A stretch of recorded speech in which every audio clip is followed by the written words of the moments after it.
구독과 좋아요 부탁드립니다. 구독자 여러분, 잘 쉬시고 계신가요? 오늘은 정시 발표를 기다리고 있고 또 대학교를 어디를 갈지 모르는 분들을 위해 준비한 영상입니다.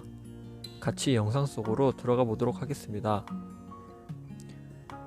첫 번째는 거리입니다. 통학과, 자취, 기숙사 또는 통학이어도 시간 차이가 매우 중요한데요. 출퇴근길의 지옥철을 아십니까? 말 그대로 지옥이다 할 정도로 힘든 출퇴근길 지하철인데요. 보기만 해도 너무 답답하고 힘들 것 같습니다. 아침 7시에서 9시, 오후 5시부터 7시 사이는 출퇴근하는 직장인과 함께 대학교를 가야 합니다. 만약 대학교를 가는데 1시간 이상 걸린다? 그러면 아마 대학교 가기 전에도 진이 다 빠질 것입니다. 만약 입결과 아웃풋이 비슷한 대학교를 고민 중이라면 30분이라도 가까운 학교를 가세요. 왕복 1시간의 여유가 생깁니다. 그 시간에 공부도 할 수 있고 잠을 한숨 더 잘 수 있죠. 아무래도 제일 부러운 건 기숙사 사는 친구들이나 자취하는 친구들이겠죠. 하지만 타지에서 살게 되면 또 외롭거나 본인이 밥을 챙겨 먹어야 되는 그런 부담감도 있습니다. 또한 통학보다 좀 더 돈이 많이 드는 경우도 있겠죠. 그럼 두 번째를 볼까요? 두 번째는 등록금입니다. 역시 천차만별로 차이나는 등록금. 등록금마다 대학교마다 등록금도 매우 천지 차이가 납니다. 비싼 학교는 한 학기에 약 400만원 후반대도 있고요. 대학교 등록금을 보시면 알 수 있듯이 사립대의 등록금은 헛소리 날 만큼 비쌉니다. 4년 동안 8번을 내야 하니 등록금 차이도 몇 천만원씩 차이 나겠죠? 비싼 대학교가 있으면 등록금이 저렴한 학교도 있습니다. 대표적으로 어디가 있을까요? 네, 바로 공립대학교인 시립대학교입니다. 학기당 150만원이 채 안 되는 금액으로 학교를 다닐 수 있습니다.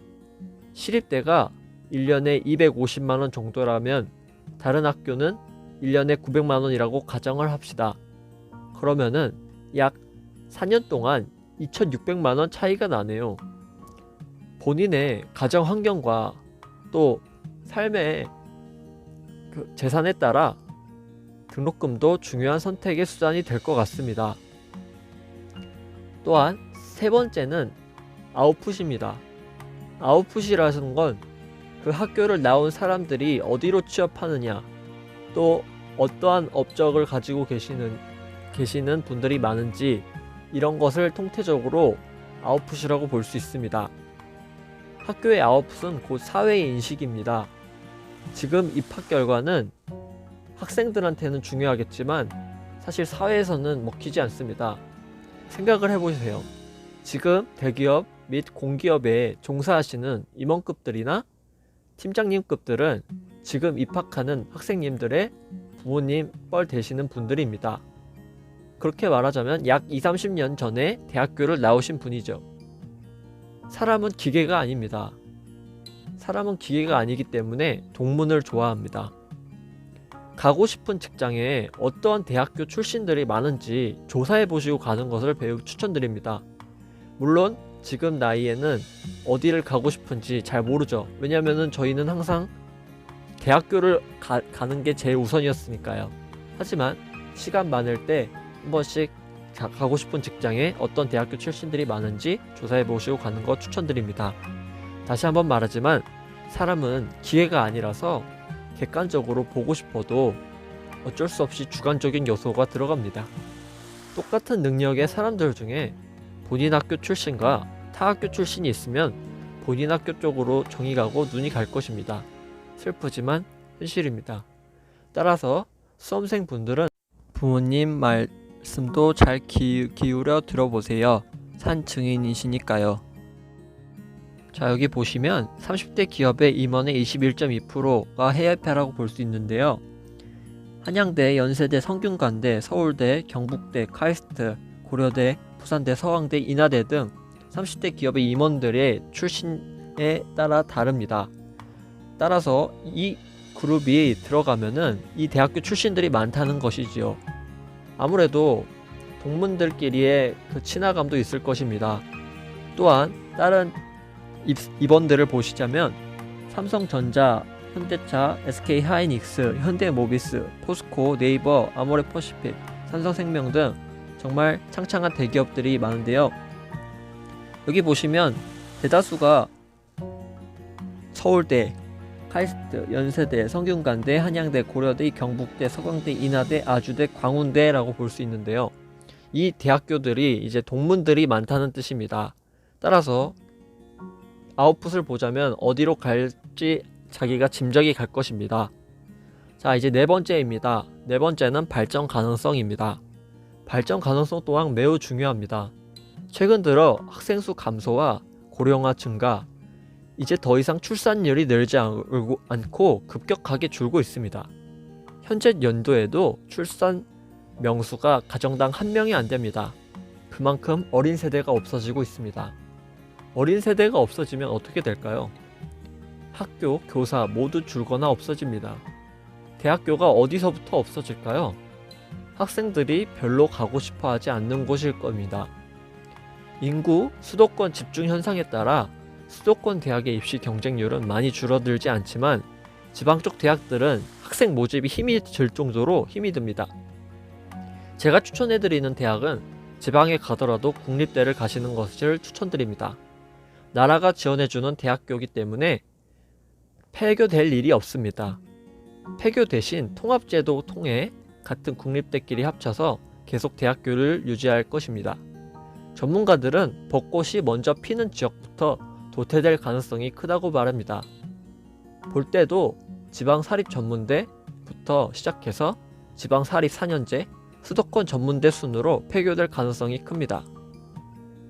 또한 다섯 번째 학과인데요. 수요가 많은 학과인지 틈새 전략을 잘 노린 학과인지가 중요합니다. 현재 시장은 과포화 상태로 계속 졸업자는 늘어가는데 취업할 곳은 없습니다.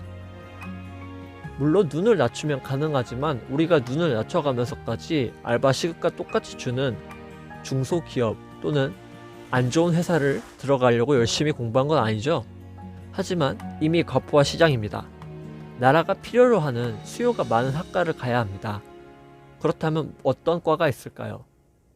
잘 알다시피 전자전기, 기계공학과 이런 과들은 절대로 망할 수가 없습니다. 저희가 타고 다니는 모든 자동차, 기계, TV 모든 게 그 과에서 발췌된 인구로 만들어지거든요.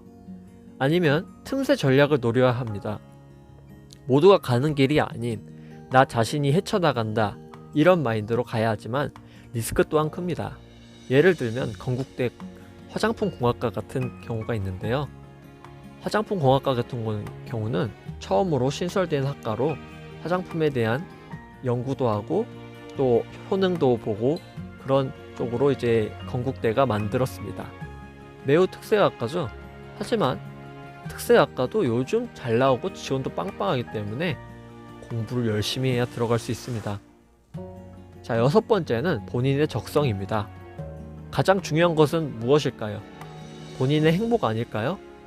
평생 직장으로 다녀도 본인이 만족할 일을 하는 게 가장 좋습니다. 돈 많이 버는 직장이 최고일까요? 아닙니다. 의사 시켜주면 할 수 있을까요? 아닙니다. 의사는 돈 때문이 아닌 사명감으로 하는 것임을 알 수 있습니다. 수술실에서 1분 1초가 중요한 상황을 사명감이 아닌 돈 때문에 몇십 년을 종사할 수 있을까요? 절대 못할 거라고 생각합니다. 돈이 최고인 사람들은 견딜 수 있으면 하겠죠. 하지만 이제 시대는 워라밸입니다. 일도 하고 본인의 여가 시간도 갖는 것이지요. 예를 들면 요즘 대기업 퇴사자가 매우 많습니다. 왜 그렇게 힘들게 공부해서 들어간 꿈의 직장을 나올까요? 행복하지 않아서입니다. 따라서 퇴근이 정해져 있는 공무원과 공기업에 매우 각광받고 있죠. 자, 오늘은 대학교 선택 방법에 대해서 알아보았습니다. 단순히 학생들은 입학 결과를 중요시 여기고 갈 수 있을 것입니다. 하지만 그렇게 가는 것은 매우 추천드리지 않습니다. 제가 말씀드린 요소 중에 본인이 중요시 생각하는 요소를 중점으로 두고 선택하시기 바랍니다. 가장 좋은 것은 본인이 좋아하고 행복할 만한 대학교를 가는 것이죠. 물론 그게 쉽지만은 않지만요. 제가 준비한 영상은 여기까지입니다. 모두 좋은 합격 소식 기원할게요. 그럼 저는 좀 더 유익한 영상으로 다음 영상에 찾아뵙겠습니다. 감사합니다.